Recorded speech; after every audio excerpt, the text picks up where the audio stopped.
Whispers in the dark alleys of Chicago never mentioned corporate accountants. Bullets and cold, hard cash were the usual currency of power, but a single encrypted ledger held enough leverage to dismantle the most feared syndicate in the Midwest. Nobody ever looked twice at Chelsea Foster. Carrying 240 pounds on a 5'4" frame society had cruelly relegated her to the invisible background, labeling her the girl no one wanted. They made a fatal miscalculation. When a ruthless crime lord realized her brilliant mind was the only thing standing between his empire and utter destruction, invisibility transformed into a lethal, all-consuming obsession. Fluorescent lights hummed a monotonous, soul-draining tune above the sprawling cubicle maze of Oak Haven Financial Group.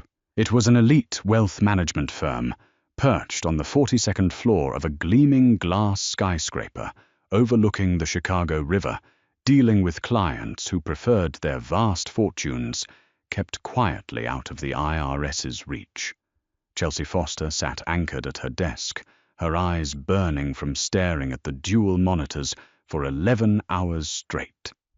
She was 26, brilliant with numbers, and completely invisible to everyone around her, except when they needed a target. At 240 pounds, Chelsea had spent her entire life navigating a world that equated physical thinness with human worth. She wore loose, dark cardigans to minimize her soft, round figure, pulling her thick chestnut hair into a tight, severe bun to avoid drawing attention. It never worked. The cruelty of the corporate world was subtle, but sharp. "Chelsea, honey, are you really going to eat that entire muffin?" The voice belonged to Penelope Hayes, a senior wealth manager who looked like she subsisted entirely on black coffee and Pilates. Penelope leaned against the edge of Chelsea's cubicle, her eyes dropping to the blueberry muffin resting on a napkin next to Chelsea's keyboard. A smirk played on Penelope's lips, a masterclass in passive-aggressive torment. Chelsea felt the familiar heat rise in her cheeks. She pulled her cardigan tighter around her shoulders. "It's my dinner, Penelope. I'm working late." "Right. Well, just thinking about your health," Penelope purred, turning on her designer heels. "Some of us have the company gala to think about. Not that you ever go. Arthur needs the quarterly projections by tomorrow morning. Don't fall asleep." As Penelope's perfume faded, Chelsea let out a shaky breath. She hated the sting of tears, the way her weight made her a perpetual punchline to people who barely possessed a fraction of her intellect. She was a senior forensic auditor, holding a master's degree from Northwestern University, yet Arthur Sterling, the managing partner of Oak Haven, paid her half of what her male colleagues made and kept her hidden in the back office. She was the firm's secret weapon, the workhorse who untangled the most complex financial knots. But she was never invited to client dinners. She didn't fit the aesthetic of Oak Haven. Pushing the muffin aside, Chelsea turned her focus back to the SAP accounting software on her screen. She had been tasked with a routine internal audit of a portfolio belonging to a shell corporation named Corsa Holdings. Arthur had explicitly told her to just rubber stamp the reconciliation, claiming it was an old legacy account transferring funds to a real estate firm in Miami. But Chelsea's brain didn't work like that. She saw patterns where others saw chaos. At 11:45 p.m., the office entirely empty Chelsea found the anomaly. It started as a minor discrepancy, a fraction of a percentage point in currency conversion fees routed through a server in the Cayman Islands. But as Chelsea dug deeper, bypassing Oak Haven's internal firewalls with a few lines of code she had written herself, the rabbit hole opened up. Corsa Holdings wasn't a real estate firm. It was a massive, sophisticated laundering operation. Chelsea's heart began to hammer against her ribs. She pulled up the wire transfer logs from the past 4 years. Tens of millions of dollars were being systematically filtered from illicit cash businesses, casinos, private sanitation companies and shipping ports scrubbed clean through high-yield stock trades and deposited into offshore accounts. And then she saw the name buried deep in the metadata of a heavily encrypted PDF invoice. Coleman. A cold sweat broke out across Chelsea's neck. Everyone in Chicago knew who the Coleman family was. They weren't just organized crime. They were a corporate syndicate, a shadow government that controlled politicians, judges, and half the unions in the state. And Arthur Sterling, her pompous, condescending boss, was personally signing off on the laundering of their money. Worse, Chelsea realized as she stared at the screen, Arthur had been making mistakes. The recent transfers were sloppy. Millions were unaccounted for bleeding out into a secondary hidden account under Arthur's own credentials. Arthur was skimming from the Mafia. Panic seized Chelsea's chest. She was staring at a death sentence. If the Colemans found out Arthur was a dead man. If Arthur knew she had seen this, she was a dead woman. She immediately began downloading the raw data onto a secure, encrypted flash drive she kept on her keychain. Her fingers trembled violently, misstriking the keys. She had to protect herself. She needed insurance. Just as the progress bar hit 99%, the heavy glass doors at the front of the office clicked open. The sound of heavy footsteps echoed on the marble floor. Chelsea froze, her breath catching in her throat. She yanked the flash drive from the port, shoved it into her bra, and quickly minimized the windows on her screen, pulling up a standard Excel spreadsheet, just as Arthur Sterling rounded the corner. Arthur's tie was loosened, and he smelled faintly of scotch and expensive cigars. He stopped when he saw Chelsea, his eyes narrowing in suspicion. "Foster, what the hell are you still doing here?" he demanded, his voice slurring slightly. You asked for the quarterly projections by morning, Mr. Sterling." Chelsea stammered, hating how small her voice sounded. Arthur's gaze darted to her monitors. "Did you finish the Corsa reconciliation?" Chelsea swallowed hard, forcing her face to remain completely blank. "Yes, everything balanced perfectly. Just a routine transfer." Arthur stared at her for a long, agonizing moment. Chelsea prayed he couldn't hear the frantic beating of her heart. Finally, a greasy smile spread across his face. "Good girl. Keep your head down, do the math, and leave the big picture to the adults. Go home, Foster." Chelsea grabbed her purse and practically fled the building, the cold metal of the flash drive pressing against her skin, burning like a brand.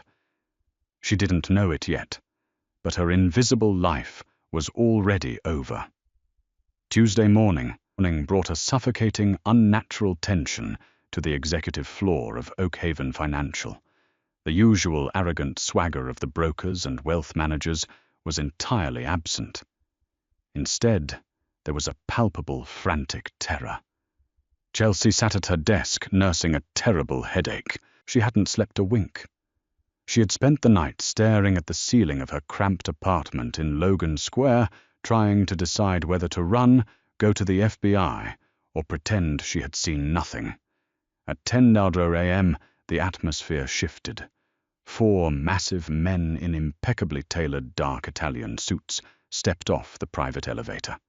They moved with a silent, synchronized lethality that instantly silenced the bullpen.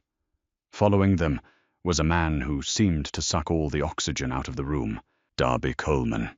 He was 34, devastatingly handsome, and entirely terrifying. He didn't look like a street thug. He looked like a ruthless Fortune 500 CEO. His sharp jawline was covered in a faint shadow of stubble, and his dark, piercing eyes scanned the room with the cold calculation of an apex predator. He wore a bespoke charcoal suit that clung to broad, muscular shoulders, radiating power and an underlying, coiled violence. Arthur Sterling practically fell out of his glass-walled office, his face the color of spoiled milk. "Mr. Coleman, we weren't expecting you." "Clearly, Arthur," Darby said, His voice was a low, smooth baritone that sent a shiver down Chelsea's spine, even from across the room. "We have a problem with the ledger, specifically a discrepancy of $4.2 million. My accountants tell me your systems are leaking." Arthur began to sweat profusely. "There must be a mistake, a software glitch. I can assure you every penny is accounted for." "I don't deal in glitches, Arthur," Darby replied softly. "I want to see the person who handled the Corsa file. Now." Chelsea felt the bottom drop out of her stomach. Arthur's panicked eyes swept the room and locked onto her cubicle. He was going to use her as the scapegoat. He was going to feed her to the wolves. "Foster!" Arthur barked, his voice cracking. "Get in here! Bring the Corsa files!" Every eye in the office turned to Chelsea. Penelope covered her mouth, trying to hide a smirk, undoubtedly thinking Chelsea was about to be fired for incompetence. Chelsea stood up, her knees knocking together. She felt huge, clumsy, and entirely exposed under the sudden scrutiny. She gathered the thick file folders, her hands shaking, and walked toward the glass conference room. As she entered, the 4 bodyguards stared at her with blank, uncaring expressions. Arthur looked furious and terrified, but it was Darby Coleman's reaction that stopped Chelsea in her tracks. Darby didn't look past her.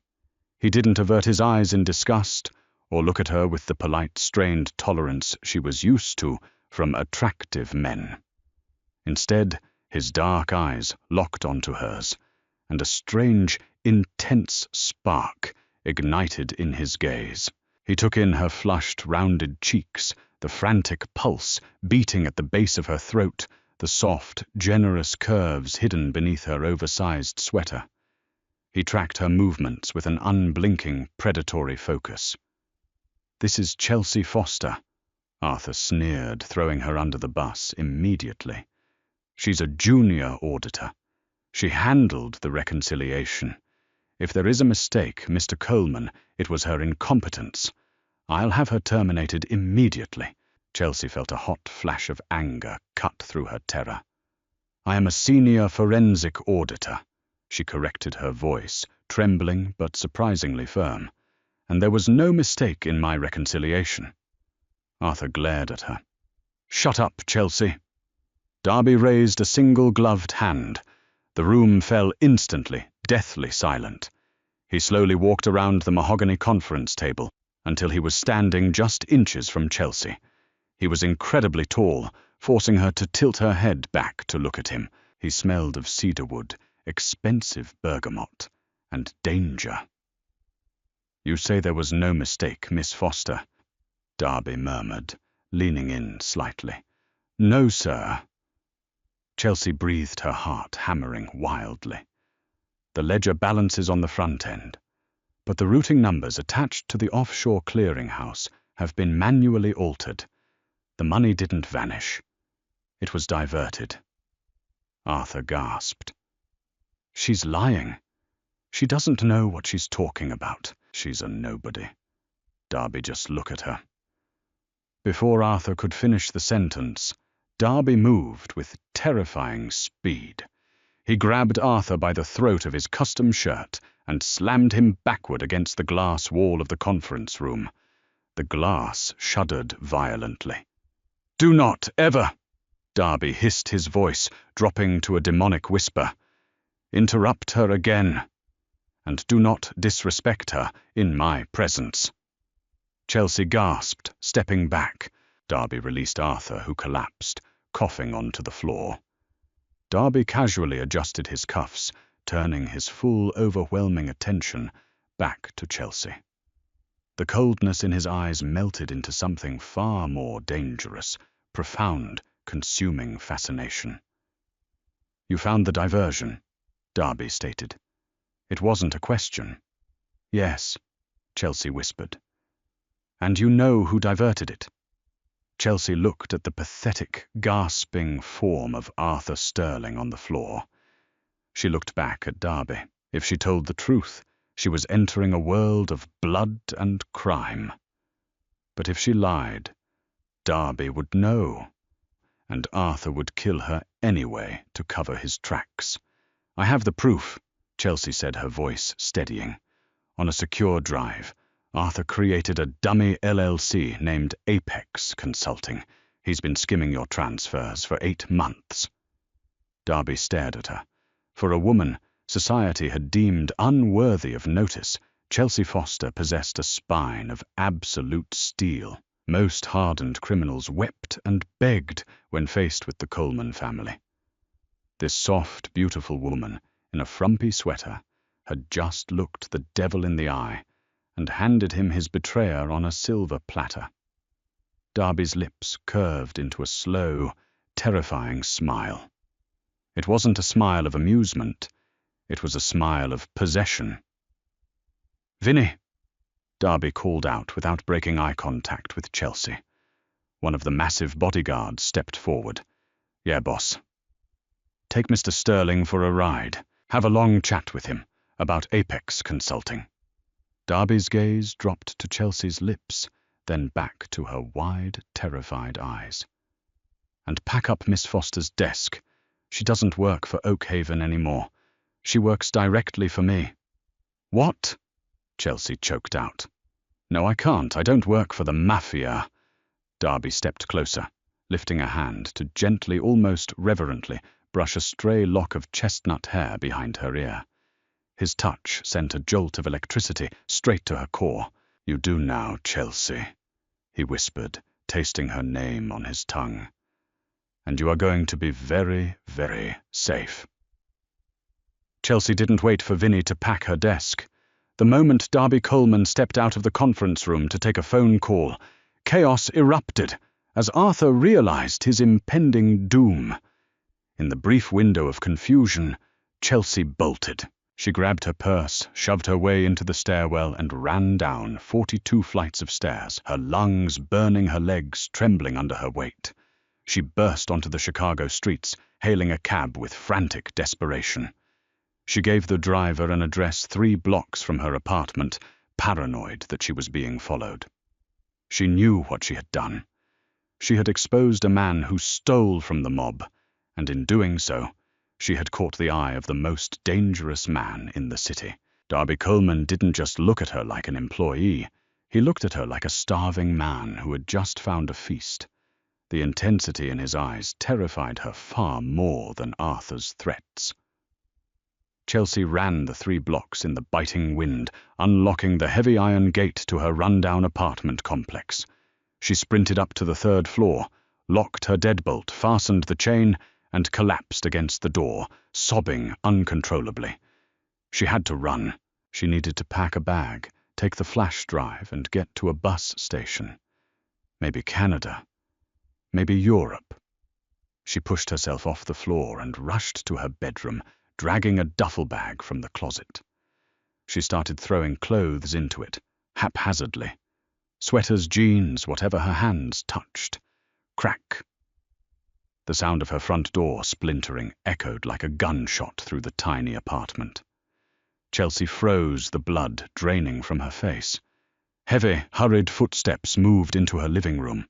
It wasn't Darby's men. They wore tailored suits and moved with precision. These footsteps were chaotic, heavy, and accompanied by muttered curses. "Find the fat bitch and find the drive," a rough voice growled. "Sterling wants it done clean." Arthur. Arthur hadn't been taken by Vinny yet, or he had managed to make a phone call before they grabbed him. He had sent a clean-up crew to silence her before Darby could officially take her under his wing. Chelsea panicked. She looked around her bedroom. There was no fire escape. The window dropped 3 stories to a concrete alley. She backed into the corner, grabbing a heavy brass lamp from her nightstand, clutching it to her chest like a pathetic shield. The bedroom door was kicked open. 2 men stood there wearing cheap leather jackets and holding suppressed pistols. The taller one grinned a nasty, yellowed smile. "Well, well, Sterling said you were a big girl, but damn," the man sneered, raising his gun. "Make it easy, sweetheart. Hand over the flash drive and I'll aim for the head. Quick and painless." Chelsea squeezed her eyes shut, clutching the flash drive hidden inside her bra. She prepared for the end. Suddenly, a deafening roar shattered the window behind the men. Glass exploded inward like a tidal wave of diamonds. Before the hitmen could even turn, 3 rapid silenced gunshots, thwip, thwip, thwip, punched through the air. Chelsea screamed, dropping the lamp and covering her ears. When she opened her eyes, both of Sterling's hitmen were dead on the floor, perfectly precise holes drilled through their foreheads. Standing in the doorway of her apartment, stepping over the splintered wood of her front door, was Darby Coleman. He was no longer the calm, collected businessman from the boardroom. His jacket was off the sleeves of his crisp white shirt, rolled up, revealing forearms corded with muscle and dark ink. In his right hand, he held a sleek, smoking handgun. Vinny and 2 other men flooded into the apartment behind him, instantly securing the perimeter. Darby didn't look at the dead men. His furious, panicked eyes swept the room until they found Chelsea cowering in the corner. The murderous rage instantly vanished from his expression, replaced by profound, agonizing relief. He crossed the room in 3 massive strides, dropping to his knees right in front of her. He didn't care about the broken glass on the floor. "Chelsea!" He breathed his voice, thick with an emotion she couldn't comprehend. He reached out his large, warm hands, gently gripping her shoulders. "Are you hurt? Did they touch you?" No. Chelsea stammered, shaking so violently her teeth chattered. You killed them. They came here to kill you," Darby said fiercely, his thumbs gently stroking her collarbones, grounding her in reality. "Sterling made a phone call before my men could secure him. It was a mistake that cost him his life.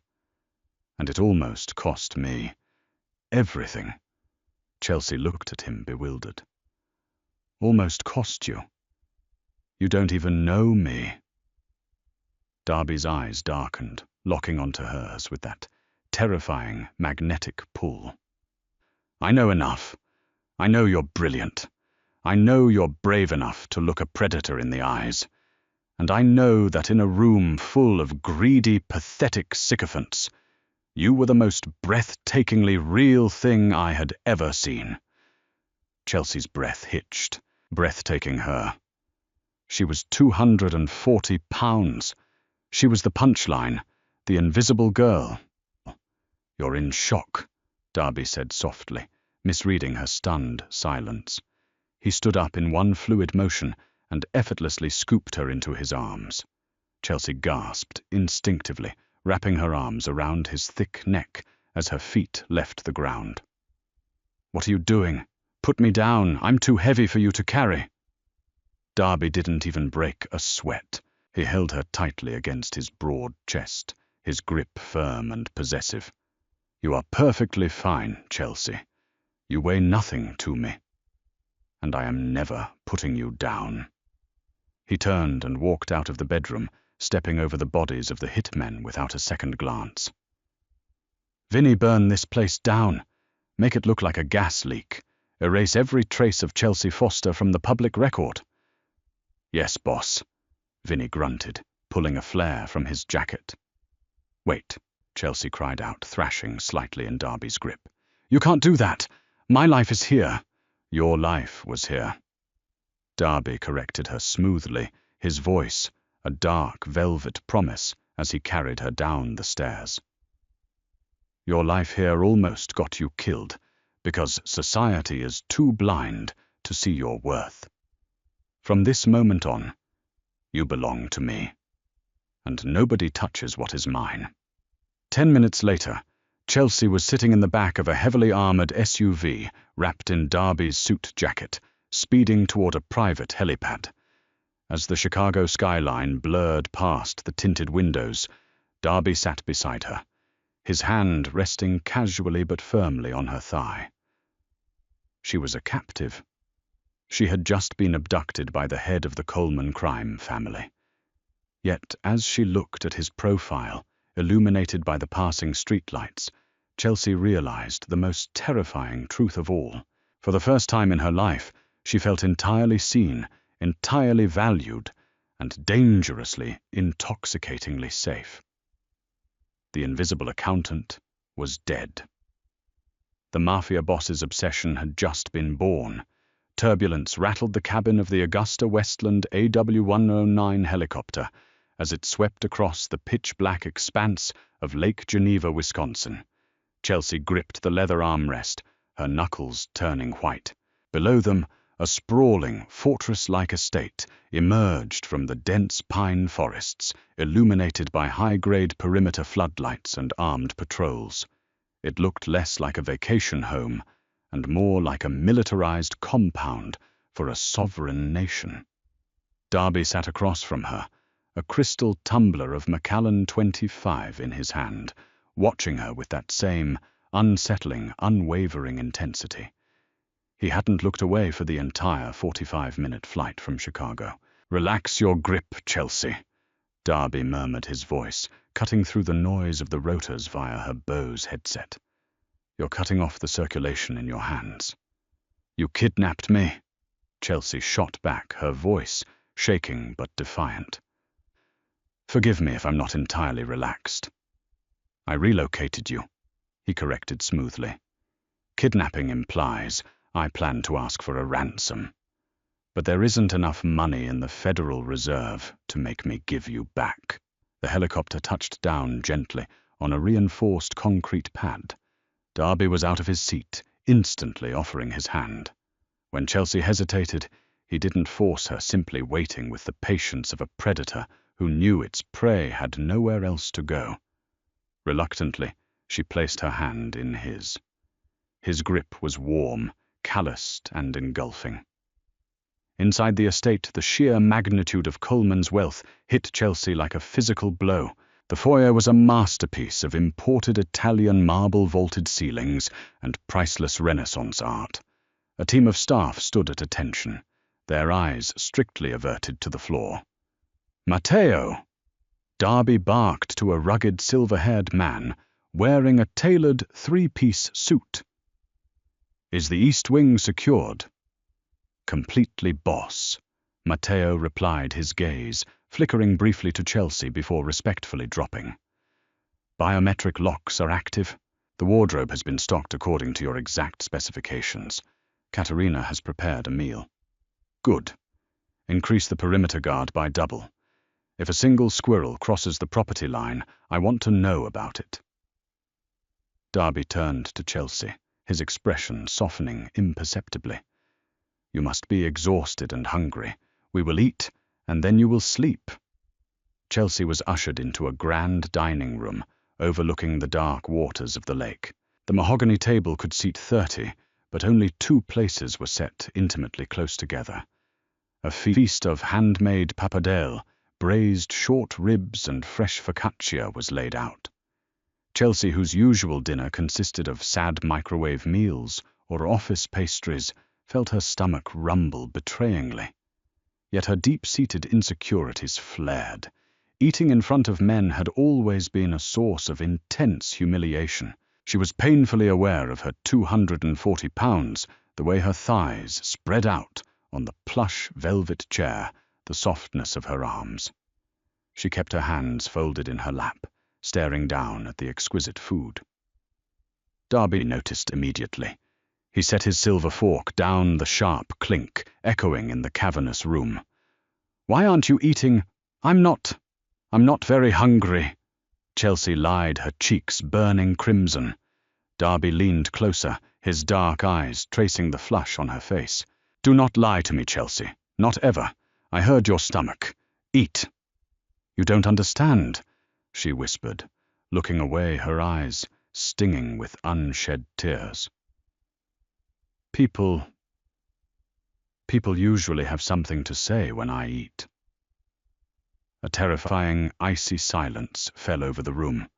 When Chelsea finally dared to look at Darby, the murderous rage she had seen in her apartment had returned, hardening his handsome features into a mask of pure violence. "Who?" Darby demanded, his voice dropping to a lethal octave. "Give me names. I will have their tongues cut out before sunrise." Chelsea gasped, horrified. "No, Darby, no. It's just society. Colleagues. Penelope at the office." "Penelope Hayes?"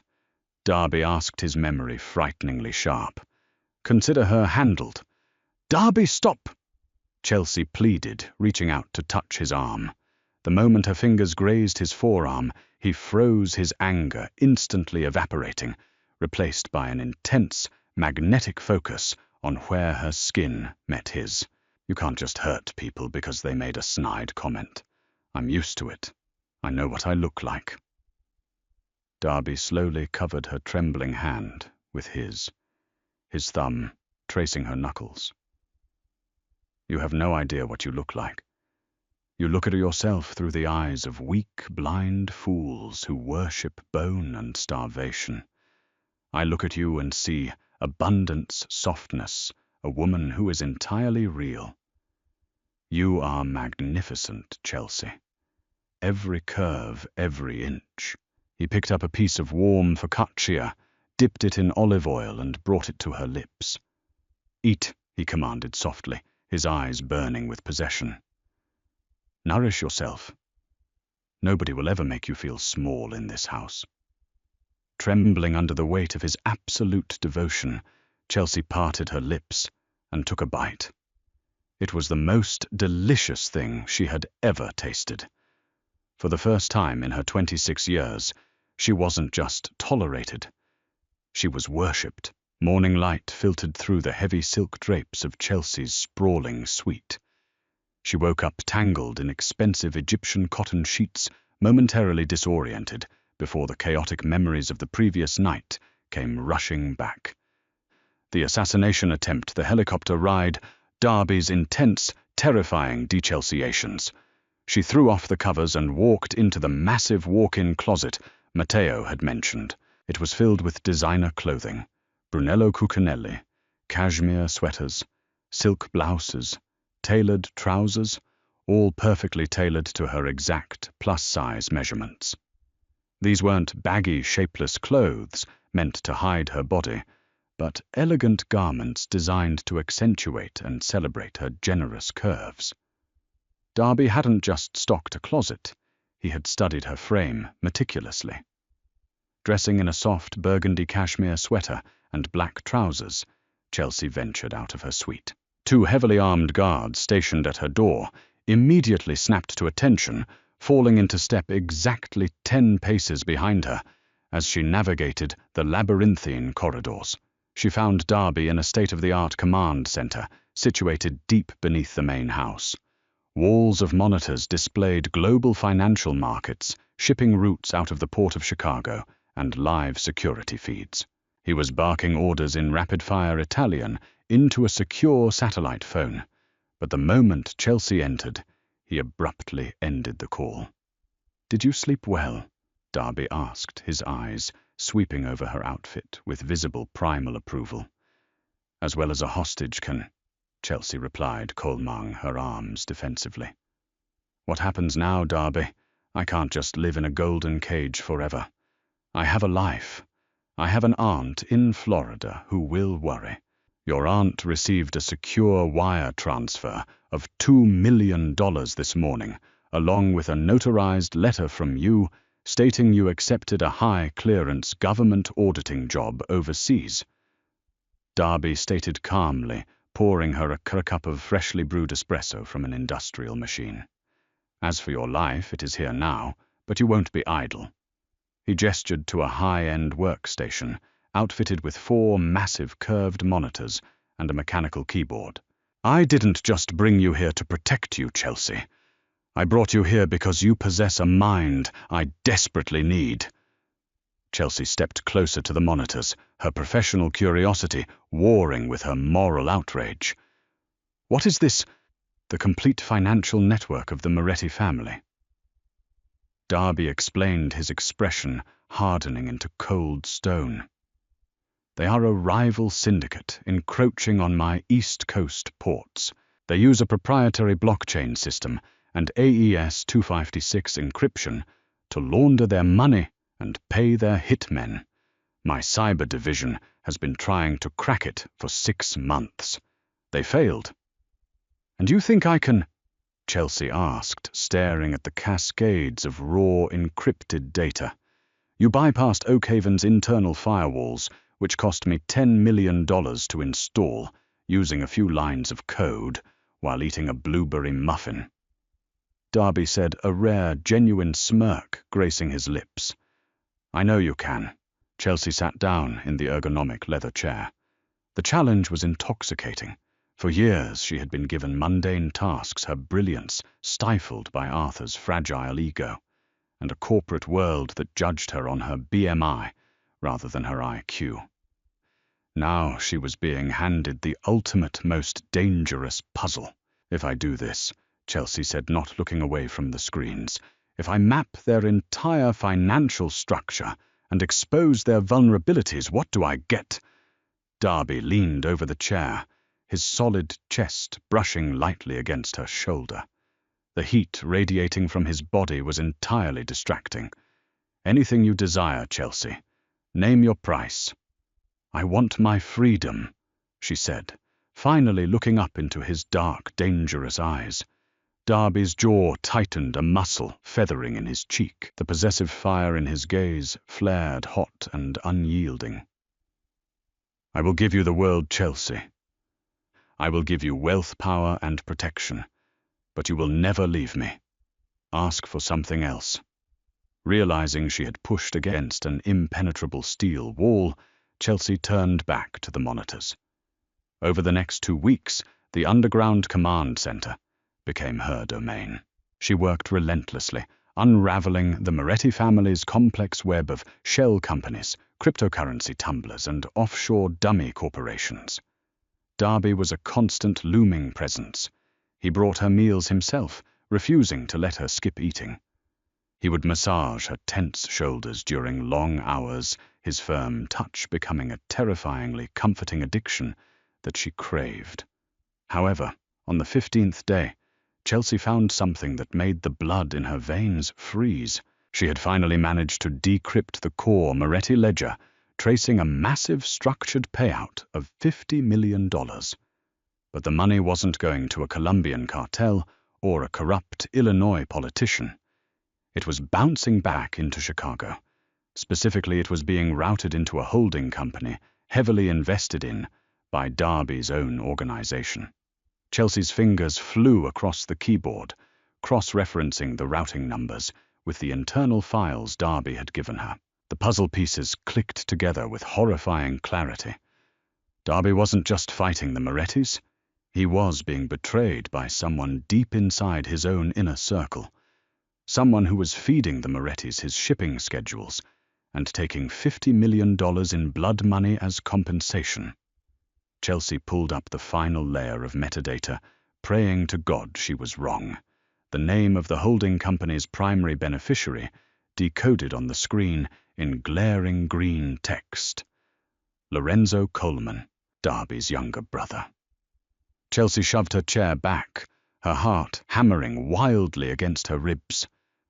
Lorenzo was Darby's second-in-command, the man who ran the lucrative ground operations in the city. If she showed this to Darby, she would be igniting a bloody civil war within the Mafia family. You stopped typing. Chelsea jumped, a scream caught in her throat. She hadn't heard Lorenzo enter the room. He stood in the doorway of the command center, a suppressed Glock 19 hanging loosely in his right hand. Lorenzo shared Darby's dark, handsome Italian features, but his eyes were empty, devoid of soul, and incredibly cruel. You're a very smart girl, Chelsea, Lorenzo sneered, stepping into the room and locking the heavy steel door behind him. Too smart for your own good. I told Darby it was a mistake bringing an outsider into the family. A fat little accountant playing with the big boys. Chelsea slowly stood up, trying to keep the massive desk between them. You're the mole. You're selling out your own brother to the Morettis.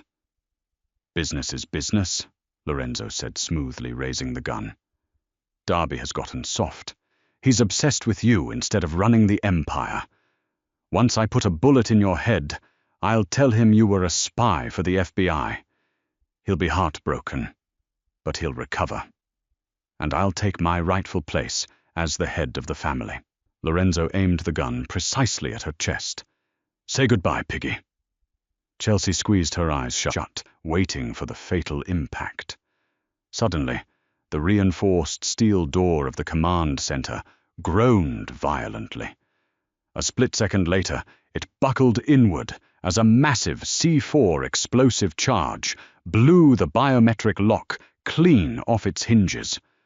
Smoke fire and concrete debris filled the room as Darby burst through the shattered threshold like an avenging demon. Lorenzo spun around, startled by the explosion, but he wasn't fast enough. Darby didn't hesitate. He didn't ask questions. He raised his own weapon and fired 3 rapid shots. The bullets tore through Lorenzo's chest, dropping his brother to the floor in a pool of expanding red. Chelsea collapsed against the desk, hyperventilating, as the deafening echoes of the gunfire rang in her ears. Darby threw his gun aside and sprinted to her, crushing her into his chest. He was shaking his massive frame, trembling with a lethal adrenaline crash.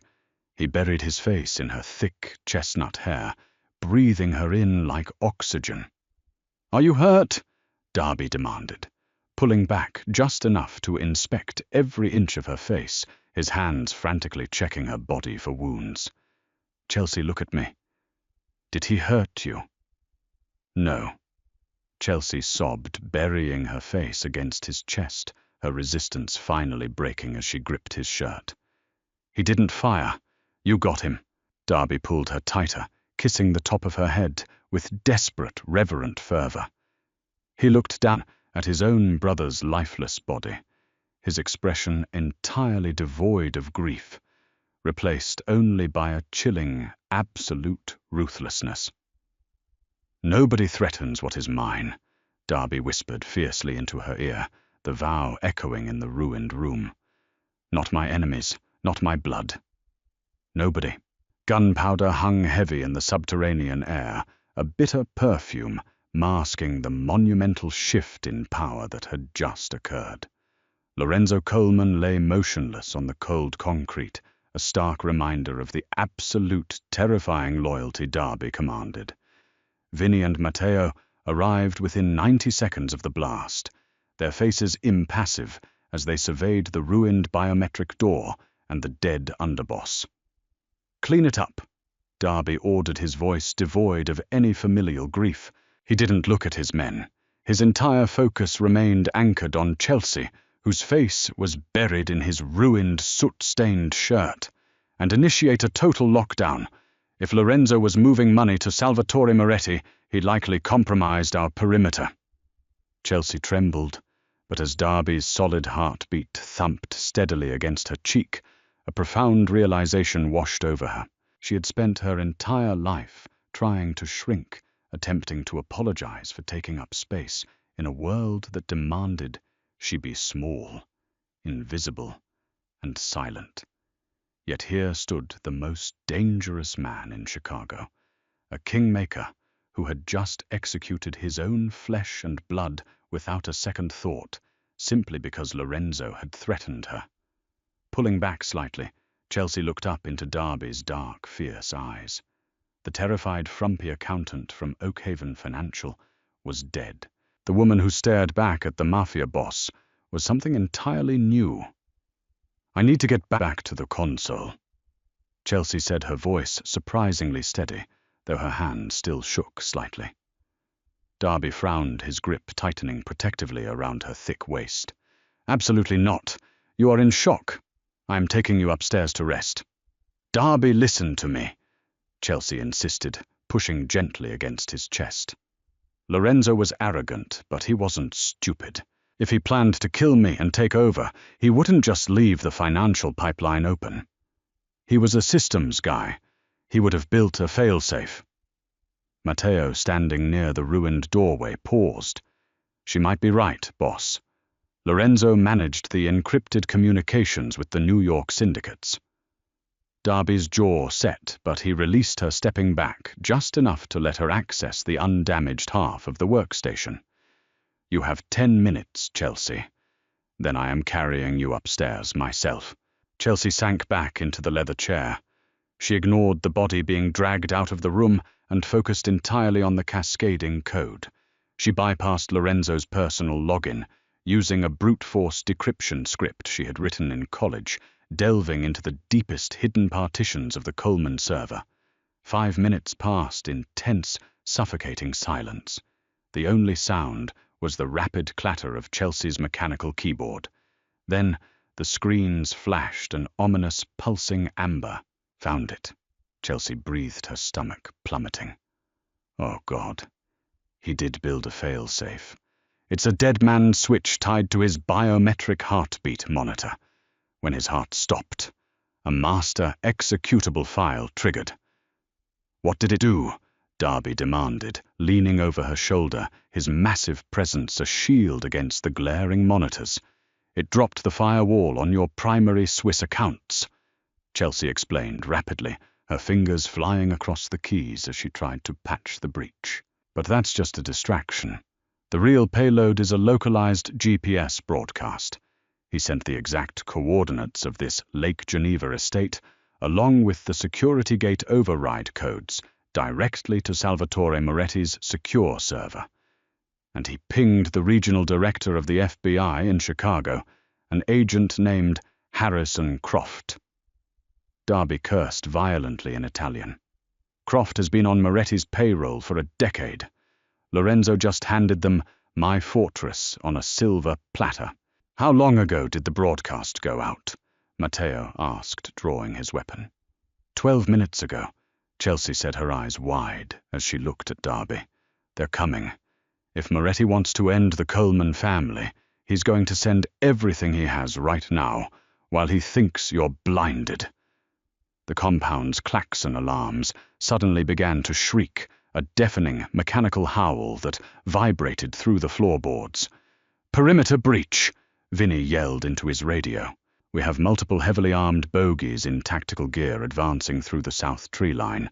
They bypassed the outer gates." Darby didn't panic. He moved with the terrifying, calculated precision of a war general. He turned to Chelsea, grabbing her face gently between his large, rough hands. "Matteo is taking you to the panic room. It is reinforced with foot-thick titanium. You will lock the door, and you will not open it until you hear my voice." "Do you understand?" "No," Chelsea said. Darby blinked, visibly stunned by her defiance. "Chelsea, this is not a negotiation. Heavily armed hitmen are storming my home. And if you put me in a titanium box, you lose your only advantage." Chelsea fired back, her brilliant mind racing 10 steps ahead. "Moretti sent his men here because he thinks he has the upper hand.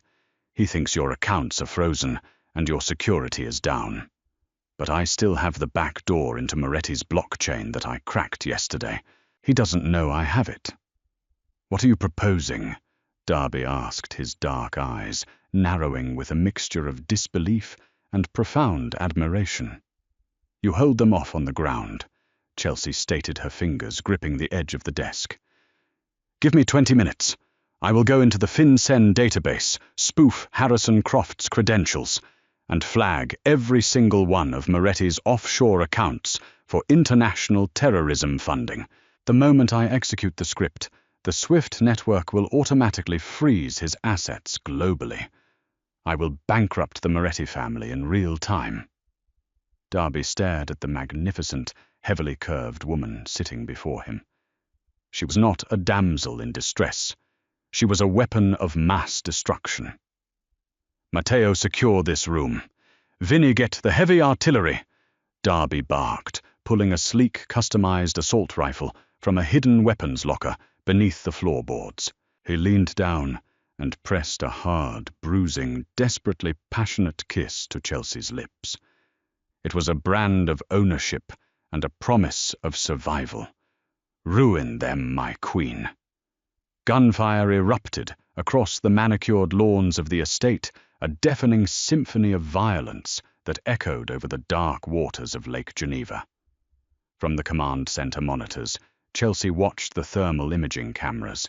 Dozens of Moretti's men wearing military-grade tactical gear were swarming the property. But Darby Coleman was not a man. He was a force of nature.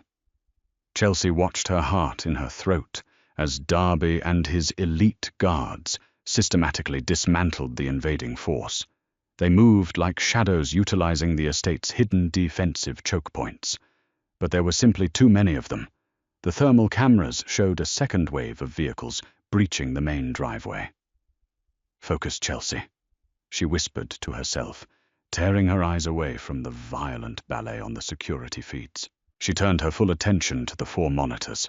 Her fingers flew across the keyboard, typing lines of complex code with blistering speed. She bypassed the Federal Reserve's secondary firewalls, utilizing a zero-day exploit she had discovered years ago, but never dared to use. She needed to route Moretti's billions through a digital labyrinth so convoluted that it would trigger the international anti-terrorism algorithms. Accessing FinCEN node. Spoofing credentials, Croft H, authorization level 9, target Corsa Holdings, Apex Consulting, Moretti Global. The building shuddered violently above her. Dust drifted down from the acoustic ceiling tiles. A muffled explosion indicated Moretti's men had breached the first floor of the mansion. Matteo stood by the door, an M4 carbine raised, his jaw clenched tight. "Miss Foster, we might need to relocate to the vault." "2 more minutes," Chelsea shouted over the din sweat beading on her forehead.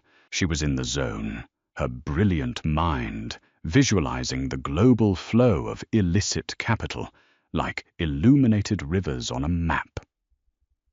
She highlighted the 50 offshore accounts holding the entirety of Salvatore Moretti's liquid wealth. She initiated a forced transfer, splitting the $3 billion into 10,000 microtransactions, and routed them simultaneously into the accounts of known blacklisted terror organizations monitored by the CIA before instantly bouncing them into an irrevocable, decentralized cryptocurrency black hole. Execute. She slammed the enter key. For a terrifying, agonizing 5 seconds, the terminal froze. Then a cascade of green confirmations flooded the screens. Suddenly, Matteo's radio crackled to life. It was intercepted audio from the Moretti tactical channel. "Command, this is Alpha Team. Our encrypted comms are going crazy. HQ is reporting a massive Swift lockout. The accounts are drained. Boss says the feds just raided the New York compound. We have no funding. Repeat, the contracts are voided. Abort, abort." Chelsea let out a ragged breath, collapsing back into her chair. Without money, the Mafia was nothing but thugs with guns. The mercenaries Moretti had hired were loyal to the dollar, not the man. On the security feeds, the tide instantly turned. The invading men began falling back, scrambling toward their vehicles, as their earpieces relayed the news that their paychecks had just evaporated into thin air. Darby's men mercilessly cut down those who were too slow to retreat. Silence slowly reclaimed the estate, broken only by the distant wail of approaching local sirens, which Darby had undoubtedly already bought and paid for. 10 minutes later, the heavy steel door of the command center groaned open. Darby stepped into the room. He was covered in soot, a bloody gash across his temple, and his crisp white shirt was ruined. But his dark eyes burned with an unholy, triumphant fire. He dropped his rifle, colamanced the room in long, predatory strides. Matteo discreetly slipped out of the room, leaving them alone. Darby reached Chelsea, hauling her up from the chair and pulling her flush against his solid, battle-hardened body.